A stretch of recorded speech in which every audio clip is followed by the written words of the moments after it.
Salut à tous, j'espère que vous allez bien, que la famille se porte bien. Aujourd'hui, une nouvelle vidéo. Alors, j'ai fait la R5 2024 et là, on va aller sur la Renault 4, donc la 4L de 2025. Et oui, ils ont renouvelé la tentative. La succession est assurée. Donc, on est sur un véhicule qui va être catégorisé SUV, donc un petit SUV, plutôt pas mal, 100% électrique. Donc c'est la R4 e-Tech, donc une autonomie 350 à 450 km, donc on va être sur de l'urbain. Ça va encore, mais c'est pas fou encore. Donc ça sera un prix inférieur à 30 000 euros. D'ici 2025, ça peut encore bouger. On va essayer d'aller voir ça tout de suite. Allez. Donc faut pas oublier qu'on part de ce modèle, hein, la 4L. Donc la 4L 1960. Donc on est sur, ça fait 1966 exactement, je viens de le voir. Donc ça fait 50 ans on va dire. Allez. Non, je dis des conneries. 60. 57 ans exactement. Voilà, les calculs ils sont. Voilà. Donc 57 ans on passe de ça.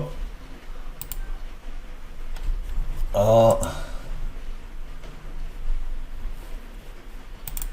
ça. Alors l'assemblage, franchement, je trouve qu'on s'est vachement éloigné. Ouais, on s'est vachement éloigné. Pour moi, on est vraiment loin. Il n'y a plus aucune courbe de respecter. Tant que la R5 ressemble pas mal à la R5 d'avant, il y a quand même pas mal de lignes. La Zoé aussi. Donc là, on est loin. Pour moi, on est loin. Donc en termes de puissance, le moteur électrique, hein, ça sera le PT100. Donc produit dans l'usine de Cléon qui se déclinera en deux puissances. Donc là 115 chevaux, là 125 chevaux. Non, c'est 125 et 150 chevaux.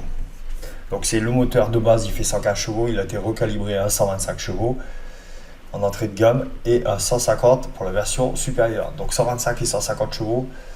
Voilà. On est loin de la petite 4L de départ. Batterie lithium évidemment et non LFP. Approximatif entre 42 et 52 kW. 420 km pour la plus puissante. Donc pour la 150 chevaux 420 km. Voilà. Ça va.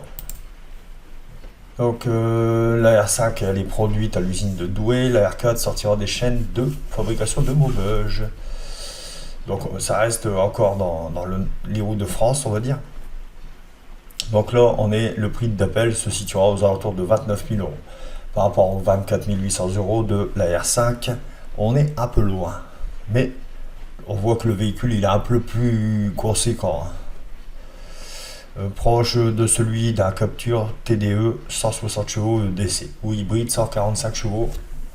Bon. C'est plutôt pas mal. Donc la planche de bord sera la même pour la R4 et la R5. Moderne, mais un rappel à l'ancien, je trouve que c'est plutôt intéressant. Ouais, on voit que c'est un peu... On dirait que c'est de l'ancien mélangé avec du moderne en fait. Voilà. Je trouve plutôt pas mal en vrai. Voilà, donc j'ai décidé de ne pas faire une grosse vidéo parce qu'il y a encore beaucoup de zones d'ombre. Donc j'ai pas envie de vous dire des bêtises. Donc voilà. En termes de prix, voilà, les bases 29 000, ça va être plus ou moins ça. En termes de chevaux, à mon avis, ça va rester comme ça, 125, 150. Ils se sont basés sur le moteur 115 chevaux qu'ils ont amélioré à 125 et qu'ils ont développé à 150.